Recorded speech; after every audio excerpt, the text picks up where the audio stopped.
बीड हत्या प्रकरणातील मुख्य आरोपी सुदर्शन घुलेला ताब्यात घेण्यात आले। सुदर्शन घुलेसह आरोपी सुधीर सांगलेलाही ताब्यात घेतल्याची माहिती मिळते। हत्या प्रकरणातला आणखी एक आरोपी जो आहे तो अजून फरार असल्याचं समजतंय।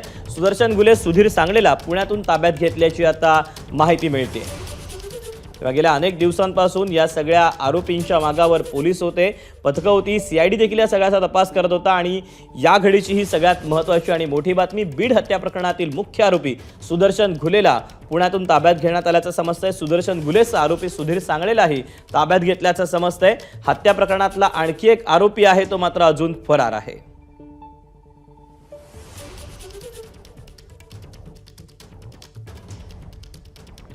कृष्णा आंधळे जो आहे, आपण जे सध्या स्क्रीनवर आपल्या चित्र पाहत आहे त्याच्यामधले 3 जे आरोपी आहेत सुदर्शन घुले आणि सुधीर सांगळे या दोघांना ताब्यात घेण्यात आल्याचं समजतंय। मात्र कृष्णा आंधळे हा अद्याप फरार असल्याचं समजतंय। या दोघांना देखील पुण्यातून ताब्यात घेण्यात आल्याची माहिती मिळते।